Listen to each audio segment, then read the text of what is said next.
অর্ধেক কোটি ভুলভাল বাচ্চাদের মতো কোনো রকম বলি আছে। তো যাই হোক তোমরা এখানে জুতা কিনলাম অনেক কম দামে জুতা পয়সা আপনি দেখেন শপিং এর কিন্তু আমরা কিন্তু ভুল করি। এখান থেকে যেটা ভালো সেটা কিনা উচিত। চায়নাতে জুতা সস্তা জুতা কিনতে পারেন, চায়নাতে ব্যাগ সস্তা ব্যাগ কিনতে পারেন। তারপরে আপনার কিন্তু চায়নাতে চায়নাতে যে জিনিসগুলো ফল অনেক সস্তা ফল দিতে পারে, বাট ব্যাপারটা এরকম হয় সৈকতের কোম্পানি সস্তা, সেই জিনিসগুলো চায়নাতে সস্তা সেগুলো চায়না থেকে কিনবেন।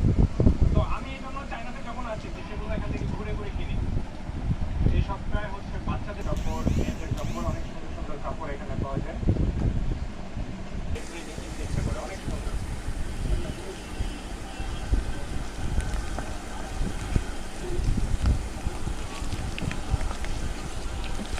বন্ধুরা আমার কিন্তু রাত্রেবেলা চায়নাতে আসলে ঘুমাতে দেরি হয়। আমি এভাবে অনেকের জন্য নিতে করি, আমার অনেক সুন্দর লাগে। যেমন ফ্রেঞ্চ কলা, আনারস, তরমুজ, আসসালামু আলাইকুম আপুরা, কেমন আছো? প্রত্যেকটা ফসল কিনে নিই। আশা করছি ভালোই আছো। আজকে আমি মুরগির মাংস রান্না করব আর শাক ভাজি করব আর মুসুরি ডাল রান্না করব। আজকে আমার এই রেসিপি, তো দেখতে থাকো আপুরা। ওকে দিও দিও, এটা সময় কিনে দিয়ে আসছে, কেটে নিলাম সুন্দর করে কেটে বক্স করে নেবে। মাত্র 9 মিনিট এভাবে দিয়ে দিলাম। পেঁয়াজটা প্রথমে আমি একটু ভেজে নিচ্ছি। তরমুজ যে পরিমাণ মিষ্টি এটা মানে কি বলবো, এই মিষ্টিতে অনেক মজা একটা তরমুজ। তো আজকে খুব যত্ন করে তরমুজগুলো কেটে দিচ্ছে, কারণ এর চাহিদা বেশি।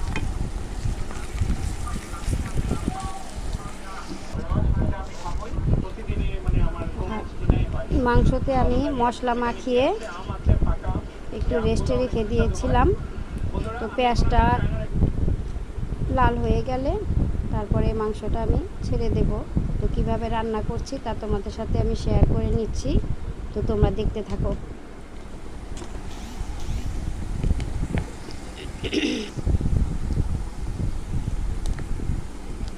পেঁয়াজটা লাল হয়ে বাদামি কালার হয়ে আসছে, এখন আমি মাংসগুলো ছেড়ে দিব।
আবার কেউ বলছে যে না বোগাস ভয় একটা তৈরির চেষ্টা চলছে। এই মুহূর্তে আওয়ামী লীগ বাংলাদেশে আসলে মানুষ মেনে নিবে নাকি নেবে না সেটা সময় শেষ হয়ে গেছে।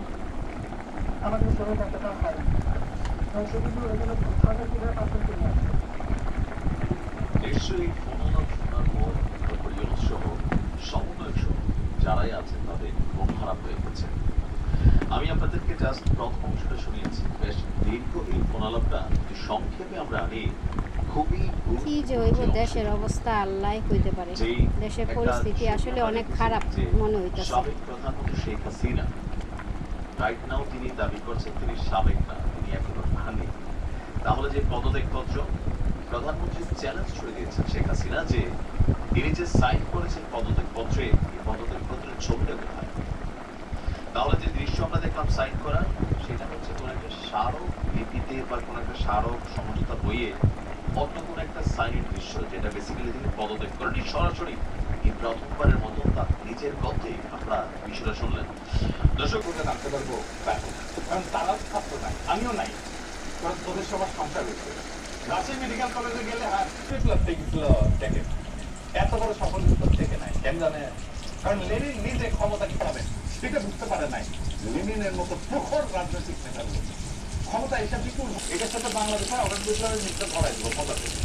তাতে বিপ্লব হইল, লেনিন ক্ষমতা নিলেন, তারপর একটা নির্বাচন করলেন কয়েক মাসের মধ্যে। সেই জন্যই দুই দেশে সবাইকে জানাই জুম্মা মোবারক। আর এই অরাজনৈতিক এনজিও আমার ভিডিওটা সম্পূর্ণ দেখার অনুরোধ রইল। সম্পূর্ণ ভিডিও দেখে তারপরে লাইক কমেন্ট করবেন, ঠিক আছে? এখন আমি শাক রান্না করছি। তেল লাল হয়ে গেছে, এখন আমি শাকটা ছেড়ে দিব। সরকার চলবে না। কোন অথরিটিতে আজিজ নজরুল বলে যে আওয়ামী লীগের রাজনীতি করার অধিকার আছে? শেখ মুজিবের ছবি ভাস্কর্য যেই জনতা ভেঙ্গে ফেলা বিপ্লবের বিজয় ঘোষণা করেছিল, সেই নিন্দিত স্বৈরাচার ফ্যাসিস্ট হাসিনার পলিটিক্যাল আইকন মুজিবের ছবি পিছনে লাগায় যে উপদেষ্টাগতি করতেছেন, এইটা কি জনগণের অনুমোদন নিয়ে লাগাইছেন? কিসে জনগণ তো এটা ভাঙছে, আপনি কিছু লাগাই রাখছেন কেন, ভেঙে রাখছেন কেন? আর একটা বিষয় একটু আলাপ করে নিই, আমাদের মিডিয়ার কিছু রেসপন্সিবিলিটি। সরকার গমি শিকার ব্যক্তিদের সম্মানে 5 সদস্যের কমিটি করছে, এর মধ্যে সাজ্জাদ হোসেন একজন। তো আপনার উপদেষ্টাদের কেউ জানাই না কেমনে দেশ চলে, কিভাবে দেশটা ফাংশন করে, কয় হাজার আহত, 10,000 20,000 তালিকা করতে পারেন না এতদিনে। একটা হসপিটালে তো গেছে, যে কোনো হসপিটালে যে কোনো আহত রোগীর একটা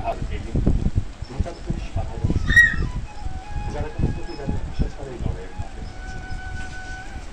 ভোটান চাকরি না জোটান ভোটান তো সে হাতে সবাইকে স্বাগত জানাচ্ছি। যেমন শিরোনামে পদপুষ্ট তারা এই সরকার ভাত কে আয়া খাইবা? বলেছিলেন আগে।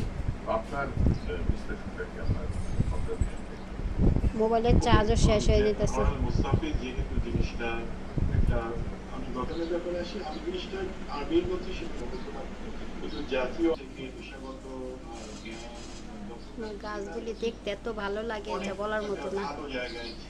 মাশাআল্লাহ, জাম গাছটাও বড় হয়ে যেতেছে, আম গাছও মাশাআল্লাহ বড় হইতেছে। দোয়া করবেন আমার গাছগুলো যেন তাড়াতাড়ি বড় হয়ে যায়। আর আপুরা বেশি বেশি করে সাপোর্ট করবেন, বুঝছেন? কাজ করতে করতে দফা শেষ, এখনও কাজ শেষ করতে পারিনি, অনেক কাজ আছে বাকি। কয়েকটা থাল বাসন রয়েছে, ওগুলো আবার দিতে হইব। আর কয়টা ধুইছি এখানে, রান্নাও করতেছি আর কাজে ফাঁকে ফাঁকে, রান্নার ফাঁকে ফাঁকে একটু কাজও শেষ করার চেষ্টা করতেছি। ঘর মুছতে হইব, আর কয়টা থালা বাসন দিতে হইব, অনেক কাজ পড়ে আছে। কাজ করলে শরীর ও মনও ভালো থাকে, তাই না? তো ভালো থাকবেন আপনারা। ভিডিওটা আমি আর বেশি বাড়ালাম না, ঠিক আছে? ভিডিওটা আমি বেশি বাড়ালাম না। একটু পরে আমার ছেলেটাকে ভাত দিতে হইব, ওর বাবা আবার বাইরে চলে গেছে, একটু পরে এসে ভাত খাইব।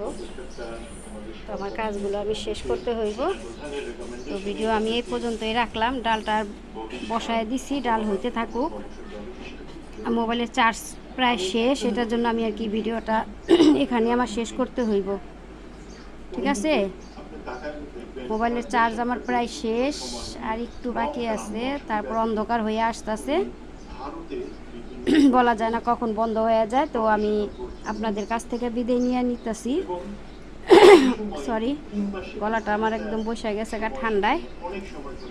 তো আপুরা সাপোর্ট করবেন, ভালো থাকবেন, আপনাদের পরিবারের দিকে খেয়াল রাখবেন, নিজেদের প্রতিও খেয়াল রাখবেন। এই বলে আমি বিদায় নিলাম, বিদায় নিয়ে নিচ্ছি আর কি। ভুল হলে ক্ষমা দৃষ্টিতে দেখবেন আপনারা। আজ এই পর্যন্তই, ঠিক আছে? আল্লাহ হাফেজ, আসসালামু আলাইকুম।